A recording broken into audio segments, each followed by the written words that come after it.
ఆహ్, 20, 25 మందినైతే నేను అక్కడ ఉన్న వాళ్ళని చూసాను సార్ నేను.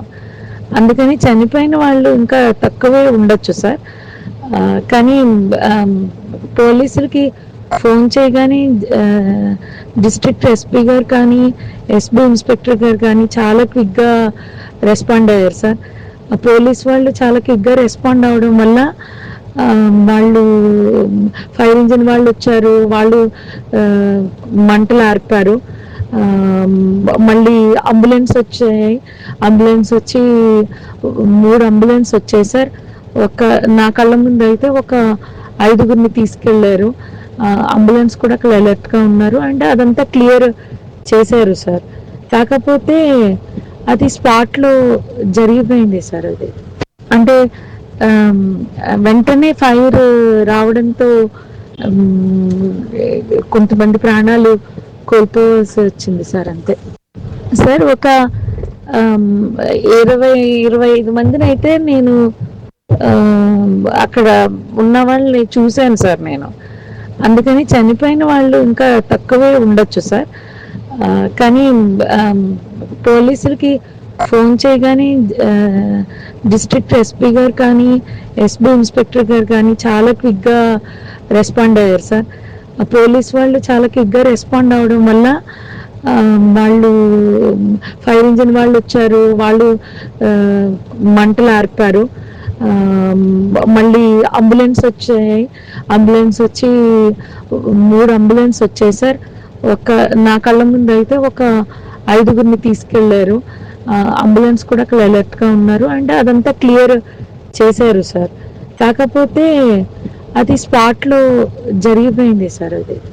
అంటే ఆహ్, వెంటనే ఫైర్ రావడంతో హ్మ్, కొంతమంది ప్రాణాలు కోల్పోవాల్సి వచ్చింది సార్ అంతే. సార్ ఒక ఆహ్, 20, 25 మందినైతే నేను అక్కడ ఉన్న వాళ్ళని చూసాను సార్ నేను. అందుకని చనిపోయిన వాళ్ళు ఇంకా తక్కువే ఉండొచ్చు సార్.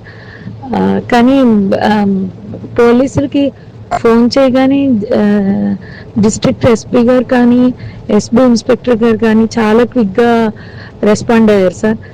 పోలీస్ వాళ్ళు చాలా క్విక్‌గా రెస్పాండ్ అవ్వడం వల్ల వాళ్ళు ఫైర్ ఇంజిన్ వాళ్ళు వచ్చారు. వాళ్ళు ఆహ్, మంటలు ఆర్పారు. మళ్ళీ అంబులెన్స్ వచ్చాయి. అంబులెన్స్ వచ్చి 3 అంబులెన్స్ వచ్చాయి సార్. నా కళ్ళ ముందైతే ఒక 5గురిని తీసుకెళ్లారు. అంబులెన్స్ కూడా అక్కడ అలర్ట్‌గా ఉన్నారు. అంటే అదంతా క్లియర్ చేశారు సార్. కాకపోతే అది స్పాట్‌లో జరిగిపోయింది సార్ అది. అంటే ఆహ్, వెంటనే ఫైర్ రావడంతో హ్మ్, రైట్. మనం ప్రత్యక్ష సాక్షి చెప్పిన మాటలు కూడా విన్నాం. ఆల్ ఆఫ్ సడన్ గా ఫైర్ రావడంతో ఏం జరుగుతుందో తెలిసేలోపే పూర్తిగా మంటలు అంటుకున్నాయి అని చెప్పి ఆమె చెప్పడం జరిగింది. ఒక 20-25 మంది కూడా బయటికి వచ్చే ప్రయత్నం చేశారు. సో వాళ్ళందరూ సేఫ్గా ఉన్నారు.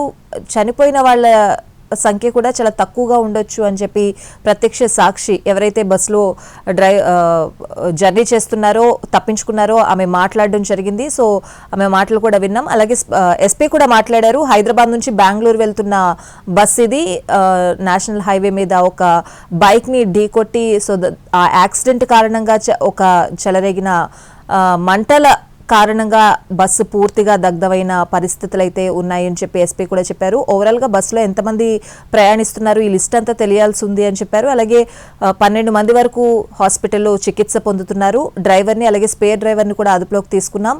సో ఎంతమంది చనిపోయారు, ఎవరు చనిపోయారు అనే విషయాలు అయితే బయటకు రావాల్సి ఉంది అని చెప్పి ఎస్పీ చెప్పడం జరిగింది.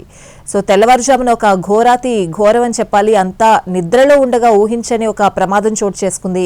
మంటల్లో చిక్కుకున్న ఓల్వో బస్ ఏం జరుగుతుందో ఊహించేలోపే కూడా కాలి బూడిదైన పరిస్థితులు. 10ల సంఖ్యలో ప్రయాణికులు చనిపోయినట్లు కూడా తెలుస్తోంది. ఓల్వో బస్ హైదరాబాద్ నుంచి బెంగళూరు వెళ్తోంది. కర్నూలు జిల్లా కల్లూరు మండలం చిరటేకూరు వద్దకు రాగానే ఒక్కసారిగా బస్సులో మంటలు చెలరేగాయి. ఈ ప్రమాదంలో ఓల్వో బస్ పూర్తిగా దగ్ధమైంది. మంటల్లో చిక్కుకుని పలువురు ప్రయాణికులు చనిపోయారు. ప్రమాద సమయంలో బస్సులో 40 మంది ఉన్నట్లు సమాచారం. హైదరాబాద్ నుంచి బెంగళూరుకు వస్తూ ఉండగా ఈ ప్రమాదం చోటు చేసుకుంది.